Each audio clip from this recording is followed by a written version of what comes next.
Hey there, Jonathan from Actiondesk here. All right, so I'm going to show you today how to build a fully automated dashboard for each of your sales representatives using Hubspot data and Actiondesk. In case you don't know, Actiondesk is a spreadsheet software that lets you import and refresh data coming from various data sources such as SQL and HubSpot and Stripe and other sources. All right, let's get going. So here first, I will create a new sheet, and I'm going to build the layout of the dashboard I want. All right. So what we want is one sheet for each sales rep. So first, I'm going to put the name of the sales representative here, and we're going to use this as a variable. So I'm going to start using one of our sales representative, Peter Henderson. All right. And then I want three tables for each sales rep. The first, I want to see the number of closed won deals per month for that particular sales representative. So for Peter here, and also how does that compare with the overall objective? All right, so just let's build the layout. I'll call this one deals, number of won deals per month, and and I'll just copy here the list of the 12 past months, and I'm using that format. You'll understand why that will be handy later. And then I want here the number of won deals, the objective, and we'll say that the objective is 3 won deals per month per sales representative, and then percentage versus objective. Right. So let's start with this first dashboard, right? So how do we count the number of won deals per sales rep per month? To do that, we're going to have to import our data. So I'm going to click on this import button, and then if you're a new user, you'll click on new data source, select HubSpot, and you'll be able to add your HubSpot account. Here, I'll just use one I've already connected. I'll choose the deals, and I'll choose all the columns that I have here. I only have a few columns here.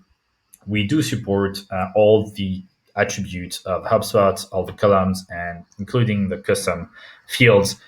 Here is just a test account, which is why I don't have more fields. All right, so as you can see, I have all my deals with pipeline, the close date, the deal owner, deal stage, etc. Now, let's compute the number of won deals. So you could use a create date or close date. It kind of depends on what you want to look at. Here, I'll use a close date as a reference. So here, I'll use a countifs function, which you might be familiar with.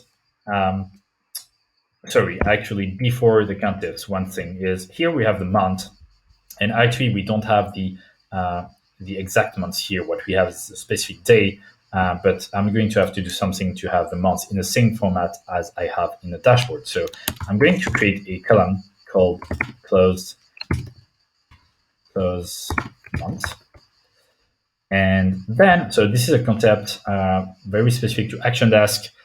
We can add a column to a table and then write formula to return data in that column. So here, I'll use a year function to return the year of the close date.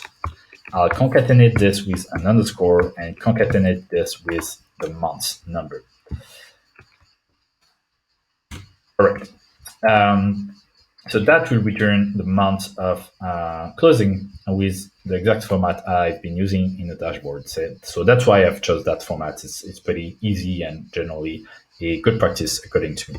All right, so now that we have the close month, we also have the deal owner. So we're going to be able to write our countifs. So a countifs will count all the records matching some conditions that yourself as a user you are going to input in the formula. So here I have two conditions. I want to count all the won deals. Sorry, I have three conditions. I want to count the deals that are in the close won stage. that are in the month 2025, so May of 2020, and where the deal owner is Peter Henderson. All right, so how do I do this? If I start with a deal owner, I can select the column deal owner. And for this, as you can see, I can click on any cell of the column.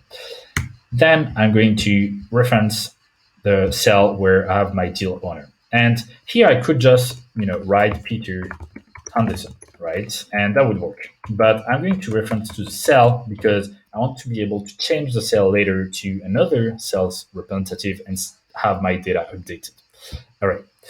And I'm just going to lock to fix the cell reference here so that as I copy paste my formula, the B3 cell always stays B3. I don't want it to move around. All right.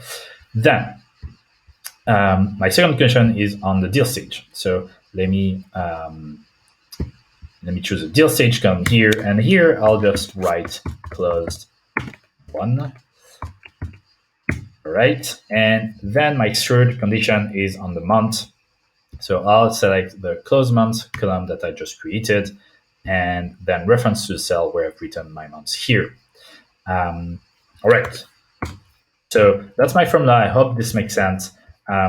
As you can see, there are a few differences with Excel or Google Sheets, particularly the fact that we don't really have, when you make a reference to data from a table, you refer to things through the name of the column and not through range. And one thing that's particularly handy with this is it's much easier to read a formula when it's the name of the column rather than a random range. So here your first condition is deal owner must be B3 and B3 is Peter Henderson. All right, so let me copy and paste that formula here, and then while it's computing, I can compute that ratio.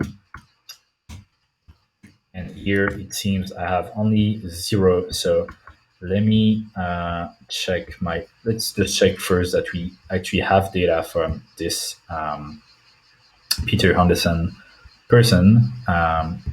Right, it does seem we do have some data. Do we have some data for 2025, for example? It seems we do.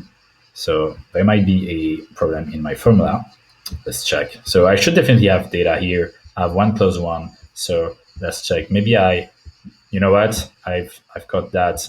It's a name. I've misspelled the name of Peter, unfortunately. So that was a Henderson with an E and not an A. So now I should have the right data. All right. So that makes more sense. Cool. Let me remove those filters. So at least that was a way. That was a good occasion to show you our filter function. All right. Now, great. What's great now is I can just change the name here, and I'll get my data updated. So if I put Megan Lawrence, for example, we'll just take a few seconds to recompute, and here it is. So now I have all my data for Megan. So that's really great. Now, so that's the first thing I wanted to do, right? See the number of one deals per month. The second thing I'll do is for each month, again, computing the total amount lost and the total amount won. And see each as a percentage of the total. So let's do it. I'll just put that here on the right. So amount won and lost each month. I'll just copy and paste my months. And here, amount lost, amount won, total, and you can put loss percentage and 1%. All right. So how do I compute the total amount for each month for that particular sales rep? So it's going to be very similar. We have a column with the amount of each deal, so we're going to have to sum this column with some specific conditions. So you might have guessed it, we're going to use a sumifs formula. So sumif, the first parameter is the column that you want to sum. So here, as we mentioned, is going to be the amount. And then it's all the conditions that you have. So it's going to be exactly the same thing as in the countifs. So first one is on the deal owner. So I select the deal owner column, and then I reference the cell where I have the deal owner name, and I'm going to, again, fix the reference of that cell. Great. Then what's next? The deal stage. So here I want to sum the one amount. So I'm going to put closed one. And then what is my next condition is on the month, right? So I select the month column and then reference to that cell right here. Right, I can copy and paste, and actually I have a date. I'm just wondering, yeah, it seems I put close one. You might have caught that during earlier, so it's not close one.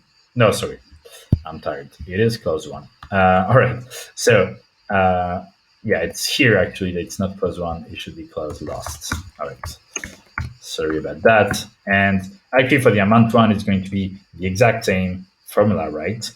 Except that instead of close last, we're going to put close one. So I'm just going to copy and paste this right here and change close last to close one. Right, then the total is just going to be a sum of these two data, right? And then the loss percentage is going to be the amount lost divided by the total.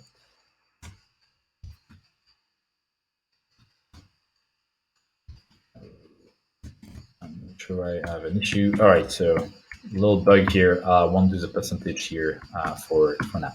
All right, so great. Then I'll do my third dashboard. So 3, I want the number of deals for each deal stage for that particular sales rep per month. Okay, so number of deals per deal stage. And I'll pull this again. I'm going to copy and paste my formula here. And then I'll copy all my deal stage here. So I have them. Give me 1 second. Oops, sorry, that was not it. Actually, I can use this here. I'll cut and paste. So you can see also as I go through this that we have, the main features of spreadsheets: copy and paste, cut paste, obviously. All right, so I'm sure you might know what to do here. So we're just going to have a countifs with 3 conditions: 1 on the month, 1 on the deal stage, and 1 on the sales rep. So, oops, sorry, let's get through it. Countifs. Let's start with the month. So I'll get my close months.